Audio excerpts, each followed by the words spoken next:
భక్తి అనేది 3 రకాలుగా ఉంటుంది.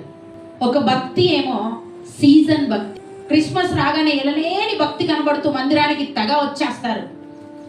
తర్వాత ఇంకొకసారి భక్తి కనబడుతుంది. ఎప్పుడు? గుడ్ ఫ్రైడేకి ఎనలేని భక్తి చూపిస్తారు. గుడ్ ఫ్రైడేకి ఇక ఎక్కడున్న వాళ్ళు అందరూ మందిరాలకు వచ్చేస్తారు. మందిరం ఎట్లా కనబడుతుంది అంటే 3 పువ్వులు 6 కాయల్లాగా మందిరం అంతా ఏంది కలకలలాడుతూ ఉంటాయి. ఎక్కడ ఖాళీ స్థలం కనబడదు. క్రిస్మస్ లో, గుడ్ ఫ్రైడేలో. ఇది మొదటిది. రెండవ భక్తులు ఉంటారు. కష్టాలు, బాధలు, రోగాలు వచ్చినప్పుడు మాత్రం మందిరానికి వస్తారు. ఇది రెండో రకం భక్తి అండి. వాళ్ళకి ఏమాత్రము వ్యతిరేకత ఏర్పడిందా, ఇంట్లో వ్యతిరేకత, బయట వ్యతిరేకత, లేదంటే కష్టాలు, బాధలు, పేదరికము, అప్పు, తర్వాత రోగము వచ్చిందా, ఇక అప్పుడు వస్తారు మందిరానికి.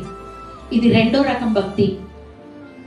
మూడో రకం భక్తి ఎవరు అని అంటే, కష్టమున్నా, నష్టమున్నా, బాధ ఉన్నా లేకపోయినా, రోగమున్నా రోగము లేకపోయినా, నిత్యము దేవుని సన్నిధిలో వస్తూ నిత్యము దేవుని సన్నిధిలో ప్రార్థించేవారే మూడో రకం భక్తులండి.